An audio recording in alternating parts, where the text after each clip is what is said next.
Hi, I'm Alison Sullivan, a licensed clinical social worker, psychotherapist, and you are listening to Integration Nation, a podcast to introduce you to and expand your knowledge about effective, integrative mental health concepts, practices, and approaches.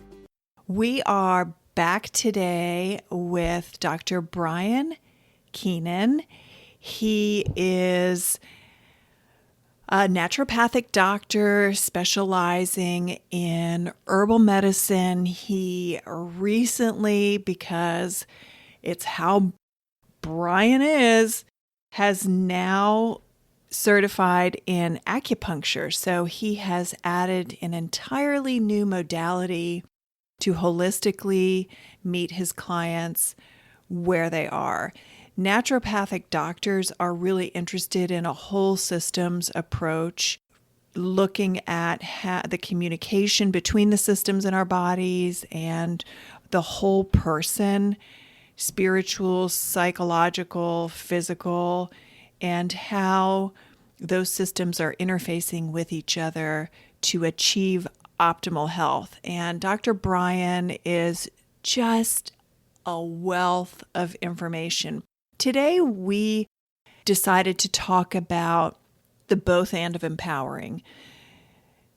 Dr. Keenan talks about really connecting people with the earth and communities and helping people to access empowerment as an outgrowth of that. And we talk about how powerful an approach that is, and also how empowering an individual in a psychotherapeutic context, not similar, actually in the context that I work in, fits in with that and differs from that in some ways. So if you all are regular listeners of this podcast, you know I am a huge fan of both and. So we are talking about all things empowerment from the perspective of the individual and the community. I hope you enjoy. Oh, Brian, welcome. We've already been laughing quite a bit before I press the record button. I am thrilled to be able to record another conversation with you on Integration Nation. Before we dive into our topic in the little different way we're going to do that today, tell everybody what you've been up to lately, because you have been very busy learning. I have been busy learning. Just fresh off the ticket here, I just finished my credential in acupuncture and East Asian medicine. I have a master's in that now. And so that is to go well with my doctorate of naturopathic medicine, specifically specializing in mental health and in chronic pain. Oh my gosh, congratulations. And you did that during COVID. Whew, that I did in fact do that. I was supposed to dear viewer, I was supposed to graduate in December of 2020. It's at the time of recording, we're in August. I just finished. So it slowed me down a little, but what's the saying? There is no wrong way the leaf falls off the tree. Yes, that's right. There is no wrong way. And you just keep stepping. Yep, you just go with it. You just let yourself go. And once I stopped needing things to be done in a timely manner, it got a lot easier to finish that degree. Isn't that the truth, though? I mean, the way you said it, I think, is so clear. Once I stopped needing things to be done in a timely manner, just that letting go opened you up to the process in a different way. Yeah, and it got done. It finished. And while I don't think anyone can see me, I am quite bald, but I had no hair left to pull out, but I still stopped pulling out what little hair I had left on my head, trying to finish this because, I have a natural personality type. I'm sort of a go-getter. I want to do things. I want obstacles removed. And, I think 2020 and 2021 have really taught us about immovable obstacles and the flexibility that's required there. I could not agree more. And I think that's, what started us talking about the topic that we're going to talk about today. And we're going to do it in a little different way, more of a conversation about the points of perspective and where we intersect and maybe see this topic a little differently. We're going to talk about just overall the concept of empowerment, what it is, how people access it, the both and of that. And when you approached me about this topic, when we were trying to coordinate and deal with my technical stuff earlier, you were talking about this in such an intriguing way, talking about empowerment coming from a connection to the earth and as a natural kind of outgrowth from connection with community, and how that is similar and different from the work I do, empowering, helping people feel empowered individually primarily. Mm-hmm. Yeah, this was a musing I had on a walk, and I related to you just because I was thinking about it, which was that, especially in the naturopathic industry, but I would say in the health industry in general, in the broad sense of the term, you see a lot of people who their biography is always, I empower my patients. I'm empowering everyone. I run around, I empower them. Mm-hmm. And I don't have a problem with this in any, serious or intense or negative way, but it just made me think. I was like, well, do you empower? Is it the job of the healer to do the empowering? And I understand the desire to see our patients and our clients, evolve and bloom. It's such a beautiful thing to see. However, that empowerment should be coming from them, which led me to this second thought of, okay, well, if empowerment comes from within, I do agree on that. But how, like, what do we do? And part of me was like, okay, well, what are some of the things? And I was like, to be empowered, I think it means to have purpose.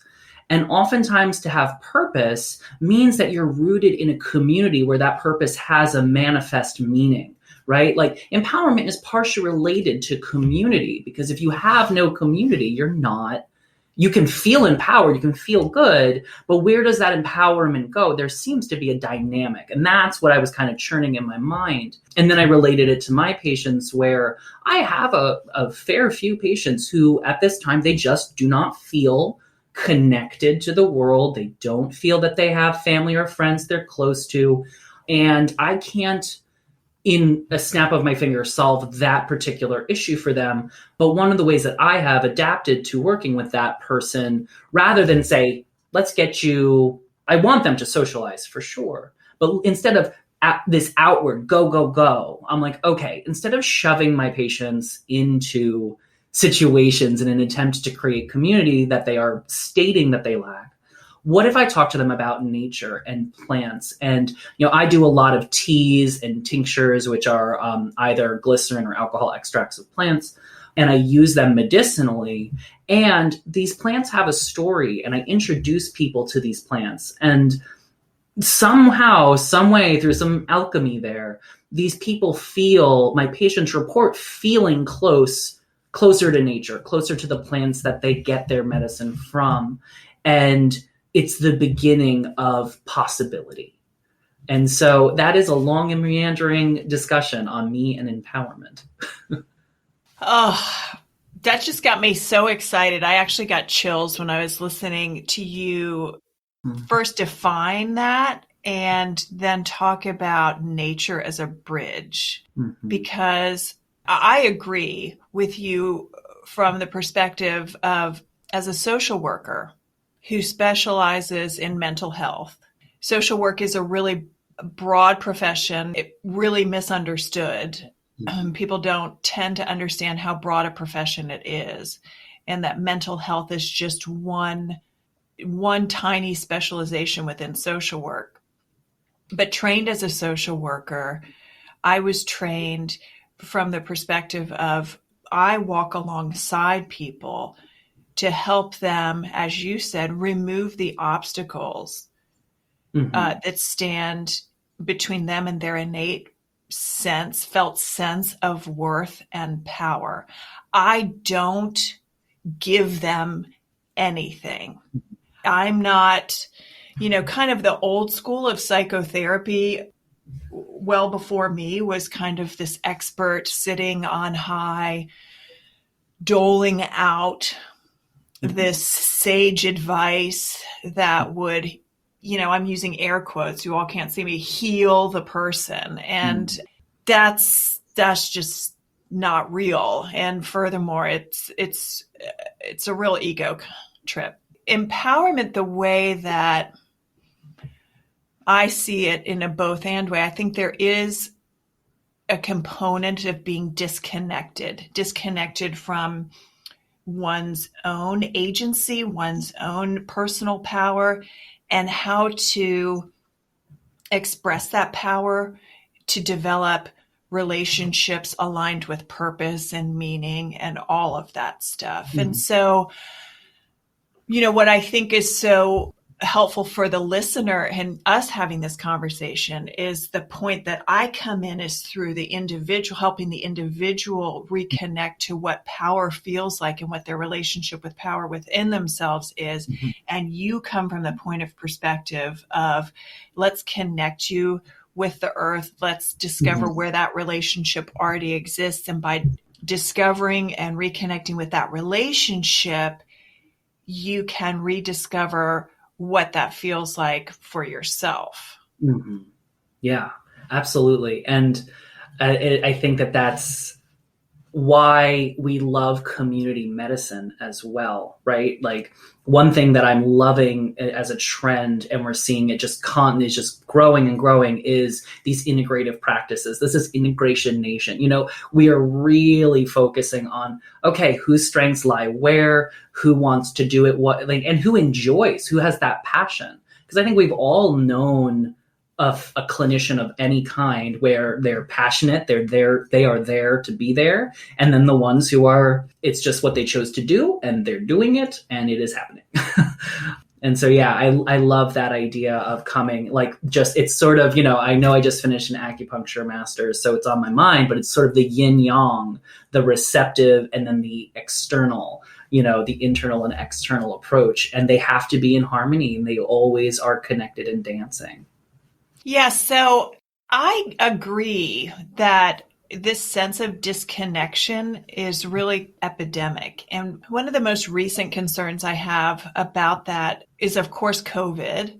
Mm-hmm. But even before COVID is how we are integrating our digital relationships with our physical relationships. And, are they interchangeable? Are they not? Where is a place for digital relationships that actually enhances a person's sense of connection and power within themselves and among others? And where is it actually potentially disempowering? And how does that influence how we connect with the earth? How does that influence what we even notice in nature that we, or even value as a possibility to explore?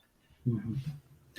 I think that's a huge topic. And, we've got a lot of international bodies talking about the health of the planet as being quite a serious issue at the time. I think that does speak to the overall, there is an overall disconnect, especially in modernized cultures. But one thing to speak about digital life and connection, I can't remember where I was reading it. I really was trying to think of the author. And I was thinking about the fact that one thing that we're seeing with digital relationships is people able to find their niche communities. And it was this article about the breakdown of high school, old school groupings, like the jocks and the nerds and the geeks. And this sociologist was kind of speaking to, those don't really exist anymore. People have their flavors, and people will make groups and click off in high school. That's normal and natural behavior. But because of digital content, people who were once, outcast are simply not.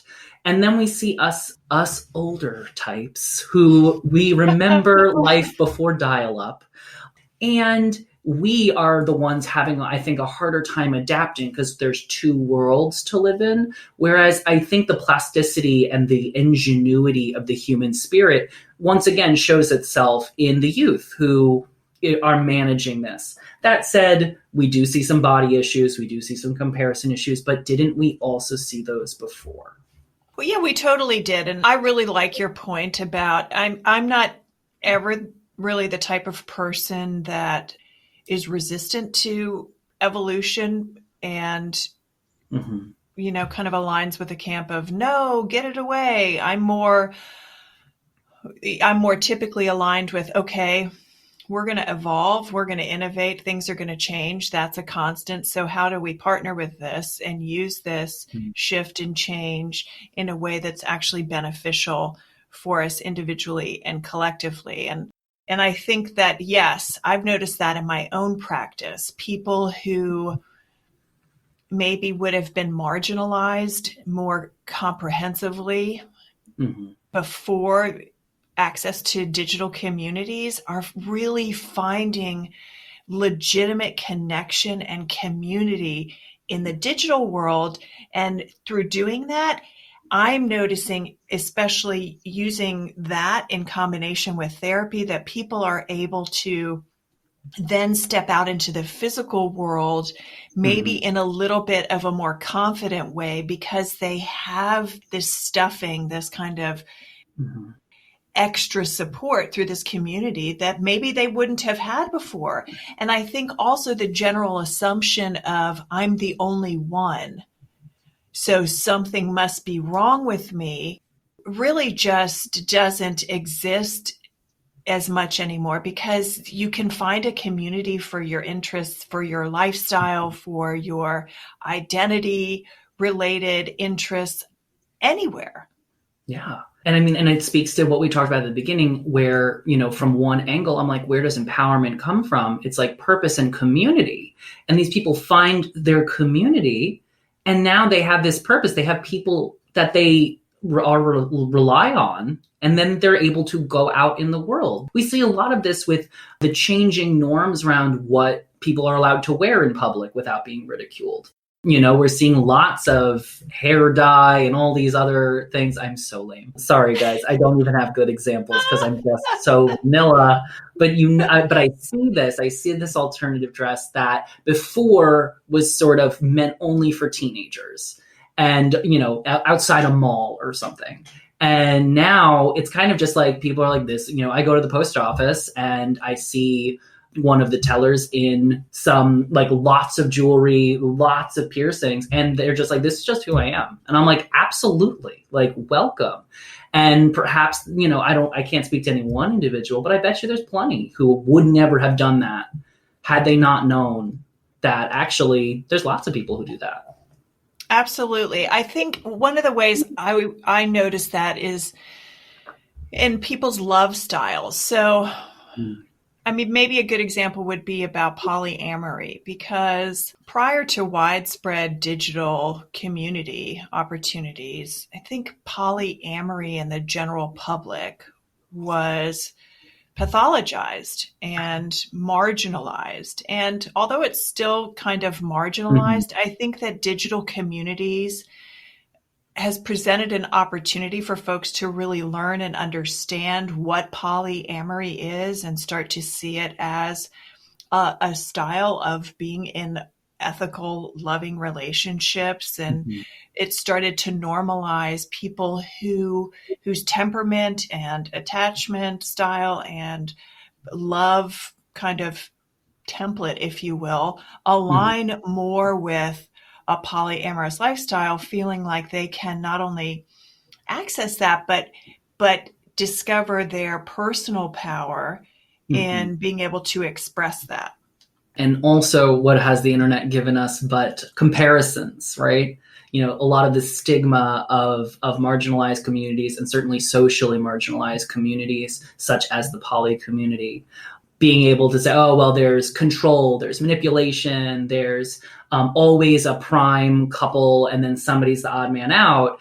And then now that we can compare each other all on the internet and, basically drag and troll each other as they do on Twitter, people are saying, well, what about heteronormative straight couples? They're doing the same exact problems, the same things, which again, you have that, us as counselors, as people who are really thinking about these bigger issues, we're like, zoom out. What is your attachment style? Like, it's not about your who you love and how you love. It's like what's going on in your interpersonal relationships, which of course is a reflection of what's going on the inside. Yes, and I think that's where how I intersect with clients with empowerment is especially useful, because when people come to me with those types of issues, then in that one-on-one setting where they can really explore their inner world, they can really explore, what am I doing? Why am I doing it? What really feels like the loving, honest truth of this for me? And where am I deceiving myself because of attachment style stuff or family of origin stuff that isn't processed? And so by doing that work, not even necessarily first, oftentimes alongside this other community exploration, relational exploration, the both and of that, the synergy of that can really help people feel empowered, not because I have empowered them, but because they honestly know this is who I am, this is what works for me, and this is how I can communicate that and practice that. And so I'm creating relationships with other people that reflect that. Right. And we also see, standing in your truth. You have to do so much work to stand in your own truth and say, this is who I am. Hi, my name is Brian. I'm super nerdy, vanilla, quiet, and reserved. And there's nothing wrong with that. And I know people will be like, but why don't you do all these other crazy things? I'm like, because they're not for me. That's all. And, I think that we're seeing once again, we're at the crossroads of both of these things where there's so much internal work you have to do to stand in your truth, and to have a community that models for you people who have done the work and are standing in that truth. It signals to those of us who are still on a healing journey, which we all are. And will continue to be. Yeah. Yes.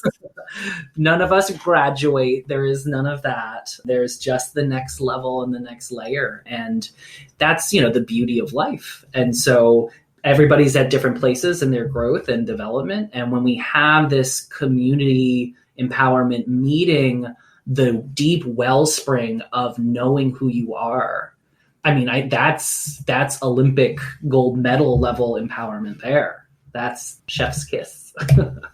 Yes, that's chef's kiss. And, I want to go back to something you mentioned early on and use my own experience as an example. This year, so I think our listeners know, a couple of years ago, my husband and I bought 5 acres out in the country. And it was very timely because it was 5 months before the pandemic hit. And so I felt very fortunate that we were able to be where we are. And so this past year, I've started growing flowers. It's the first time I've really grown cut flower gardens. Flowers have always been something that I'm passionate about. I have a deep connection to flowers.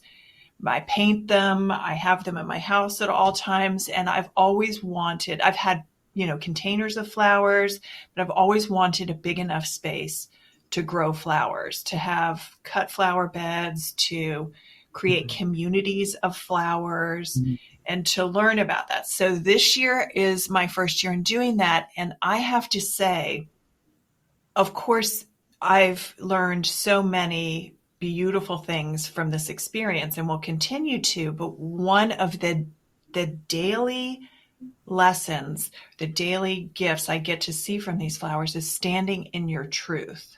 Mm-hmm.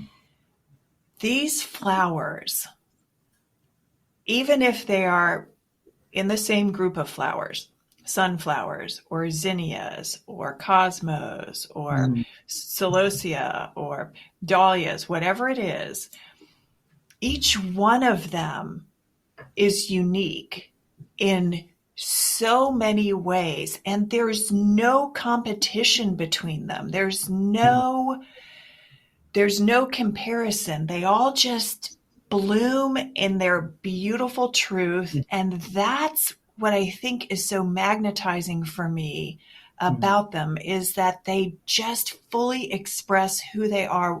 The sunflowers are captivating to me in a million ways. But one of the things that I noticed this year that I thought was so relevant, especially to COVID times, was we had a few really bad storms that came in and bent a bunch of them, broke their stems in ways. And even under that stress, they found a way to twist their stalks, to shift their position in their community, to find a new space, to bloom. I had sunflowers that were 4 inches off the ground, almost horizontal, weaving through other stalks, and then poking their heads up so they could bloom. So it's been such an incredible example of what you were saying about that relationship with nature and standing in your truth. And I love the flower as an example. This is such a beautiful tapestry that we're weaving. Because I love that example, because not only are flowers beautiful, but what is the flower? The flower is the reproductive organ of the plant. It's the part that reaches out and finds community. Not to mention the community that literally grows on each sunflower head. If you've ever taken a look up close, it's not just sunflower seeds. There's a lot of people living in there. Yes. And such a provider, the sunflower, just a beautiful providing plant. And then the other piece too, I think it's a beautiful metaphor, which is storms will blow through our lives. And sometimes we just got to lie down for a little bit. We just got to lie flat against the earth for a hot second, and then we'll go back up towards the light.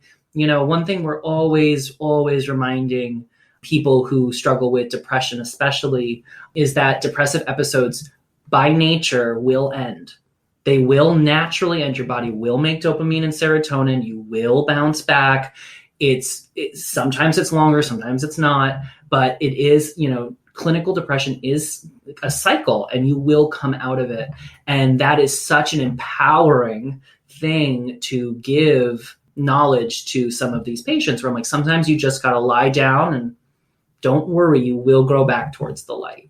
Yes, and I think that kind of underscores, what you were saying a few minutes ago about not forcing, not coming into relationship with a client, with a patient from the place of, you don't have something.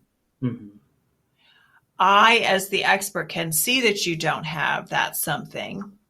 So I'm going to give you that something. And if you're in the right space, you'll be able to take that something and put it inside you. But if it doesn't work, it's because of something within you, not because of what I, as the professional, am doing, or because of the cycle, or because of the relationship, or because of other things. Yeah. And that was something we talked before we started recording about, when empowerment feels forced. There's almost a shame you can feel when someone's trying to empower you and you're not rising to this thing that's being put upon you.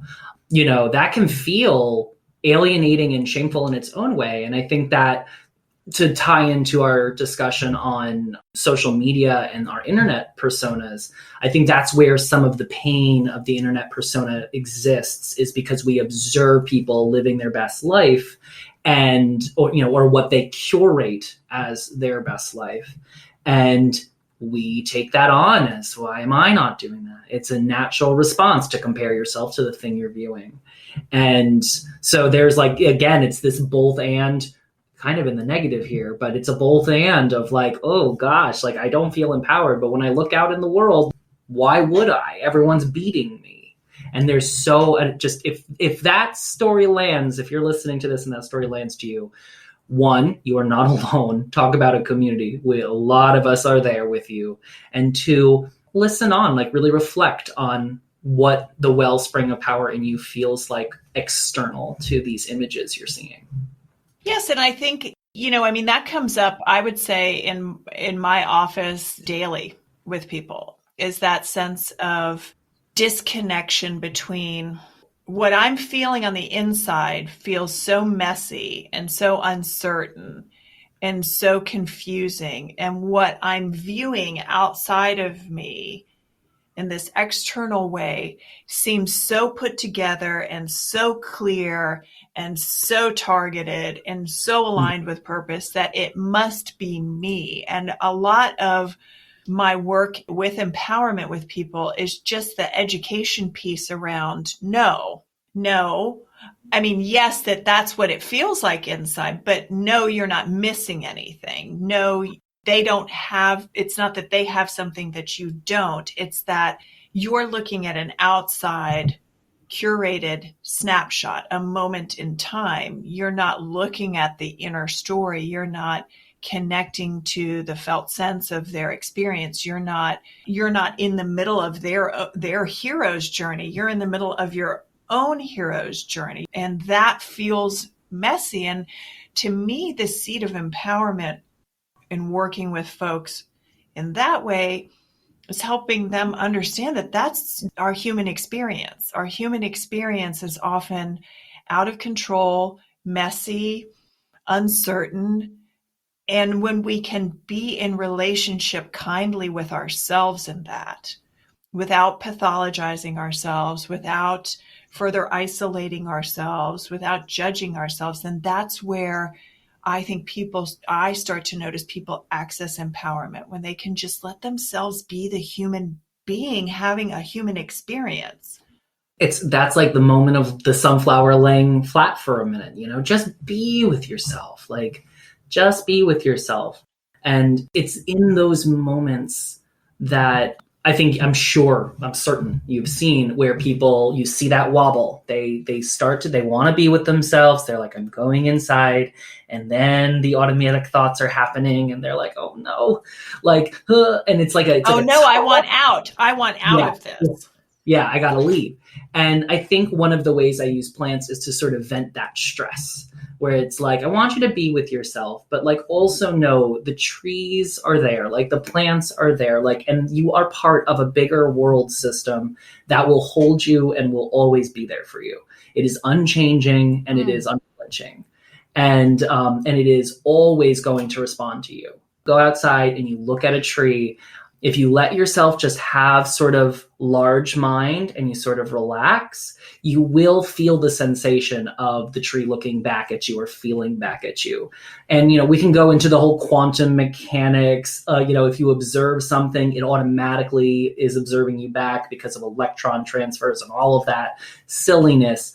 And it's not silly, I shouldn't say that, but I think a lot of times our logical, rational mind wants to be satiated before we allow ourselves to believe that we could be in partnership with a tree. And so I want to give those left-brained people like myself, I want to give that to them. We're working on it. That piece of, you go inside, you wobble, you go, I got to get out of here. I can't do this. This is too much work. This is too much pain. Okay, breathe, go for a walk. Go be in this world that we're a part of. Yes. So on this property that we bought, we built a labyrinth out of native stone on the property. And in the center of the labyrinth is a hickory tree. And so when I walk the labyrinth, and for those of you listening who don't know what a labyrinth is, it's just a pathway where you don't make a decision. You spiral through the walkway in towards the center, which is a way to connect with the core of yourself. And then you breathe that in and walk the same path outwards back into the world. There's way more to it than that, but for a quick explanation, that's what it is. So in the center of this labyrinth, when I get to the hickory tree, I put my hand on it and I just breathe and I connect to the beingness of the tree. And then I usually say something like, I am in the world is in me. I am in the the planet is in me. I am in the universe is in me. I am in everything, everything is in me. To kind of connect to that beingness. And so I really love what you said about that, about the relationship of nature kind of being a literal grounding relationship for us, to remind us of beingness, because oftentimes, my work in helping people be with themselves is to understand that who they essentially are is the witnessing awareness of all that stuff, all that debris, all that noise, all of the feelings, all of the thoughts, all of that. That's the debris, the stuff that's going to move along. And the witnessing awareness, the beingness underneath that is who we essentially are. And when I can put my hand on a tree like that and feel that and understand the roots and see the trunk and the branches, it really just almost in an instant gives me that. Yeah, there is one of my favorite Virginia pines exists in Fredericksburg, Virginia. It is in Lauriello Park. And I don't know why this is the one. There's a lot of trees there if you've ever been. But that whenever I had trouble back when I was living in Fredericksburg, I would just go over there. And it's on my Instagram. I took a picture of it. But I put my head against the tree so much that the natural oils of my head have stained the tree. And you can actually see an imprint of my head in this tree. And, just to give you guys an understanding of how often I get kicked up and full of worry, but two, the relationships that I build with the plant world. I want to give space for those of you who are like, that's a little woo-woo. It is a little woo-woo. And this is a both and, kids. And it's an extremely stabilizing force in my life, in the life of my patients that choose to take it on. And I invite each and every one of you to just give it a whirl. Yeah, just give it a whirl wherever you are.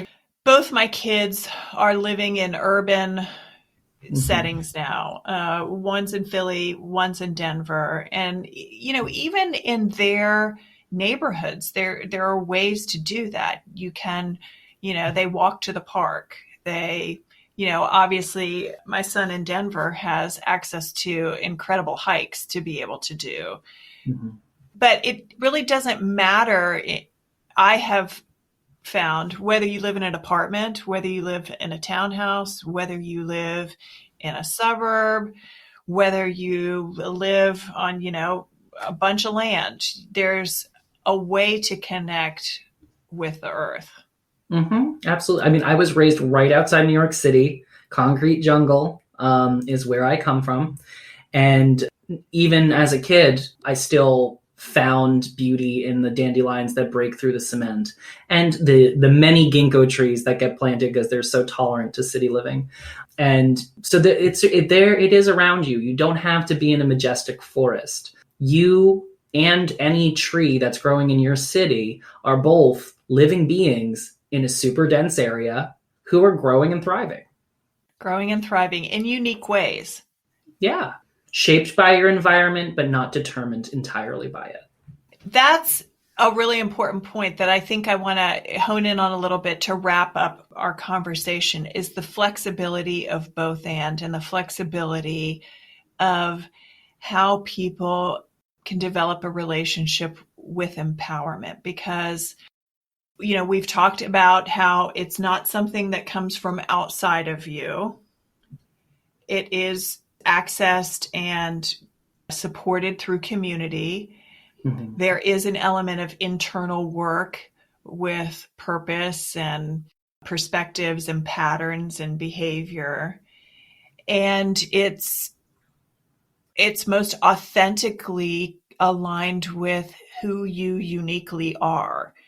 Because it doesn't You don't find empowerment by connecting with the latest beauty trend. You don't find empowerment by doing the thing for work that everybody else is doing or playing the game that everybody else is doing. You find it by connecting with who you are and what piques your interest in even really teeny tiny ways. So in your practice, how do you connect people flexibly with that stuff? Like how beyond like the medicine I'm giving you Yeah. is this plant and let's have a relationship with that. How do they access that flexibility of all of that in your setting? Such a good question, and I will try to be succinct. And speaking to me giving people plant medicines and other and like supplements, part of my job as a naturopathic doctor is to indeed do the biomedical application of substances, whether it's pharmaceuticals or teas. I'm thinking about the biochemistry and that piece. So there is just a kind of nuts and bolts version. I choose to believe that when I use plants, it's more than just the chemicals I'm giving you. It is the relationship as part of the deal. That said, to answer your question, I am a big fan of exactly what we're talking about here, which is language. It's all about your language. I love to give people a variety, like for instance, with both and, I also contrast that with removing the word or understanding the power of the word but. Right? Because to say but is to negate the thing you just said. So it's very rare that is the right word. It's just that it's part of our lexicon that we've built in. So I love you, but do the dishes. I love you, but give me what I want. And that can be the beginning of discourse because it's like it's been negated. It's part of the definition of what but means. So I love to do that kind of language. I really love other things like bow to what is, teaching people this is what's happening. This is what's happening. Bow to what is. So thank you. Okay, here we go. And just having that acceptance. But I spend a lot of time working on language with people. And then I will also use the seasons, which is another talk for another day. We've privately discussed it. So that's a little preview. But working and living with the lessons of each season is another way that I help to give people these broad pictures that they will then paint the actual canvas that they want it to be. All of that makes so much sense to me. And language is a big part of my work too. I wonder too, in your work, is it an obstacle to educate folks on healing as a process as opposed to an event? Absolutely. And this will come with the, caveat of everybody's different. Some people come to a naturopathic doctor. They know exactly what they're getting. They are not confused and they are ready to do the long haul work of working with chronic illness and untangling food sensitivities and a lot of physical symptoms that they're having. So we do have a lot of that work to do. But I do have plenty of people that say, I have high blood pressure. I refuse to take pharmaceuticals because I have a story about pharmaceuticals being evil. And thereby, you're going to give me a plant that's going to do it better. And the truth being that there is no plant that's going to work better than lisinopril. That's just not how the game works. Pharmacy has its place and it's very strong for a reason. And so that is where huge education comes in, and usually under the stories of I hate Western medicine, because again, that's a lot of my clientele is going to be like, I wanted a doctor, but I didn't want a Western one. And I'm like, well, unfortunately, I was trained in Western medicine and naturopathic medicine, who uses a Western paradigm. So, okay. And I see these as opportunities. These are opportunities to educate and indeed to lead someone to their own empowerment, where instead of rejecting the medical world, how about what you're looking for and what all providers can provide you, and you can make the best decisions for yourself. But I spend a lot of energy not demonizing other professions and breaking down those walls. That's actually a huge part of my job. Well, I think that's the embodiment of flexibility. That's the embodiment of inclusivity. That's the embodiment of integration and acceptance and balance and harmony. All of the things that I think we've been talking about in this conversation is to not demonize, but to really use language very clearly and intentionally to discuss and explore the meanings of things and what people are actually looking for, and educating folks on what's available and what to be best practices for A, B, and C, or X, Y, and Z, and allowing them the right to self-determination to chart their own course, which is a cornerstone of social work. So we are very much same page on that. In my experience, I would say I do all of that. And I think that the relationship that I build with folks by being honestly who I am, where I am, knowing helps them to experience a knowing that I'm not there to move them anywhere. Mm-hmm.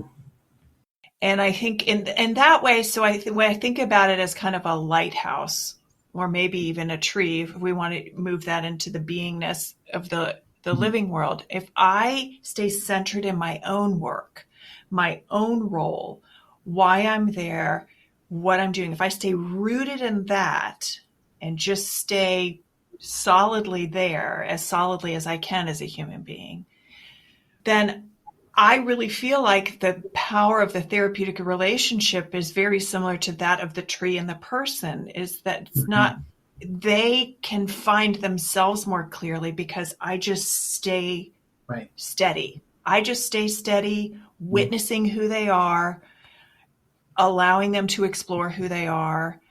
And then that gives them a sense of being able to accept who they are without judgment, without pathologizing, and maybe even a taste or two of just appreciating the messiness of humanity. Yeah. I mean, a quick practice, and it's so important, the work you're doing, and being that North Star for people, being the thing that's fixed, because the world is moving so quickly around us and we all get turned around. We all deal with imposter syndrome and all of this. And if you ever want to just dip your toe for free, dear viewer, into this world, go ahead and find someone that you trust, and for 5 minutes, stare into each other's eyes and say nothing. You will be amazed how many people burst into tears. They become incredibly upset, angry, hysterically laughing. They don't know why. Because when we get fixed and we lock into someone who's there for us, that's this little impulse. That's where us as clinicians are serving you, right? We can't give you empowerment, but we can kick off this journey into the deepest realms of yourself. Exactly. And I think it was Marina Abramovic, a well-known experiential performance-based artist who had that, I think it was years ago, but it circulated through YouTube and on the internet, who had that exhibit at the MoMA where she sat at a table and people would line up and come sit across from her for 3 minutes, and she wouldn't say anything. She was just as fully as she could be, fully present in that space with them. And it was such a powerful exhibit. Yeah. Because of that reason, when we just share space with ourselves and the other, it opens up possibility. It begins. Yeah. Brian, thank you so much. Congratulations on finishing acupuncture school. I am excited for how all of your clients are going to benefit from that modality in your practice, as well as the other modalities that you use so well. I can't wait to have more conversations about this stuff with you. Thank you, thank you, thank you. Thanks for having me. I'm always so appreciative of the conversations that I get to have with Brian. He's such a wealth of information and such a creative problem solver and thinker about health and wellness and systems, and just a great down-to-earth guy. So I'm certain you all gained a lot of insight into the both and of empowerment in our conversation. I'm hopeful that it can open your perception of the concept of empowerment and entice you to connect with the earth in new ways. I'm so appreciative that you took the time to join us today. We value you and your time and absolutely want to meet you where you are. You can contact us with your comments and questions on our website, Alison'sIntegrativeHealth.org. Please consider leaving us a rating and review. It really helps us to expand access to these important integrative mental health concepts. Be well, everybody.